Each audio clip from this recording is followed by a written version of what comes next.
Assalamualaikum and good day everybody. Today's topic is drug for diarrhea. There are two causes of diarrhea. One is due to increased motility of the GIT, okay? And the second one is due to reduced absorption of the fluids in the GIT. Based on these two causes, we can have two main principles of treatment of diarrhea. One is to reduce the motility of the GIT. Okay, anti-motility agents includes diphenoxylates and loperamide. Okay, the other one is to increase the absorption of the fluids. Right? There are two groups of drugs in this category. The first one is the adsorbents. Example of drug is aluminium hydroxides and methylsalicylase. Right? Others are the agent that can modify fluids and electrolyte transport of the GIT tracts.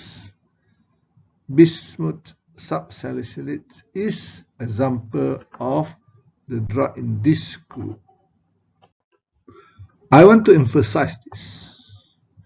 Most of the time, we do not need to treat diarrhea, right?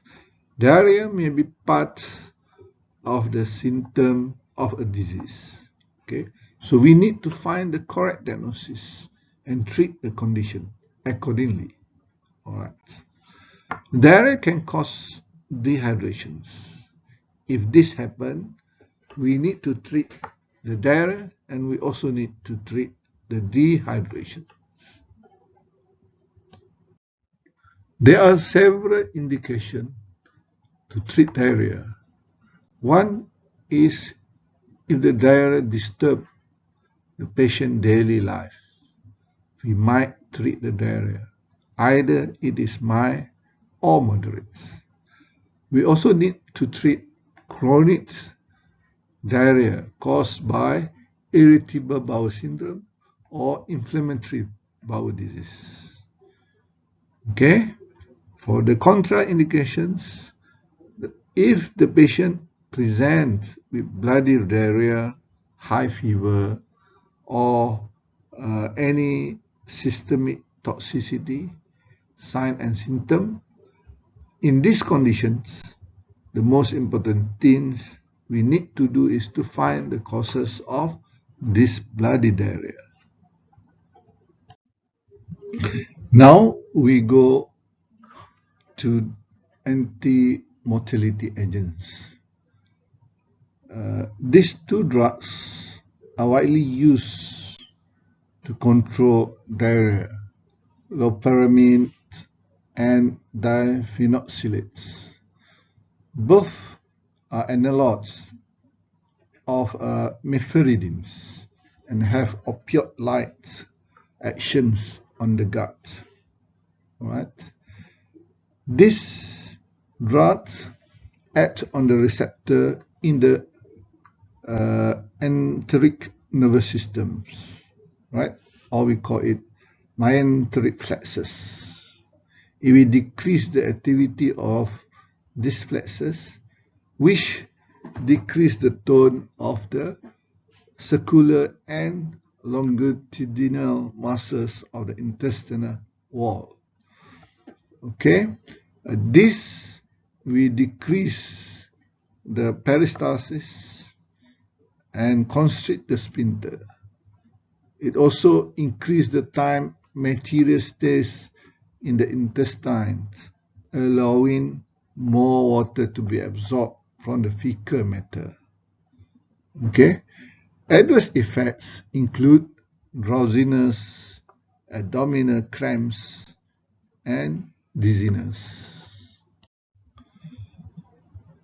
Although these drugs are analogs of opioids, they have less of analgesic effect at the usual dose used for diarrhea. Okay, they do not have CNS effects.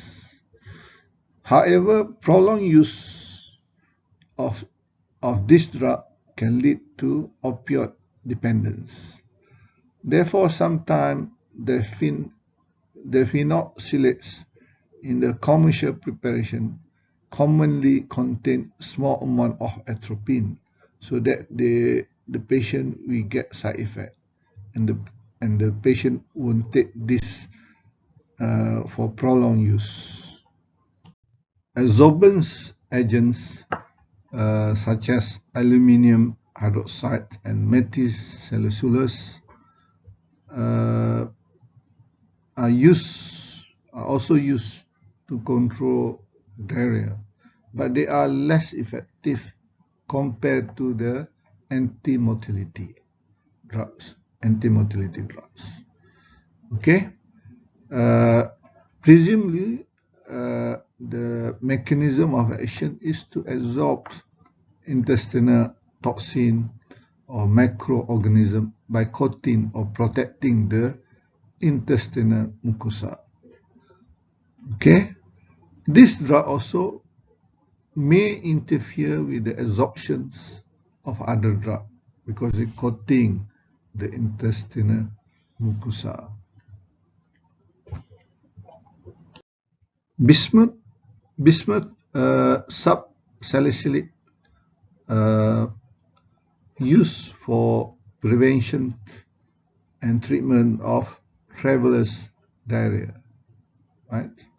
The mechanism of action is by stimulating absorptions of fluids and electrolytes across the intestinal wall. Okay, and also by inhibiting synthesis of prostaglandin responsible for the intestinal inflammations and hypermotility. Right.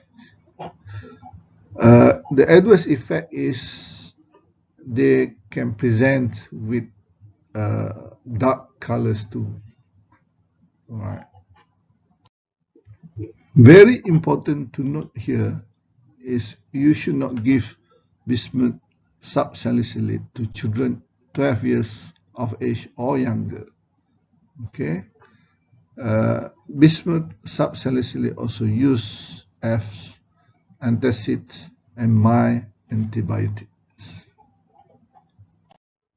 Thank you, thank you, thank you.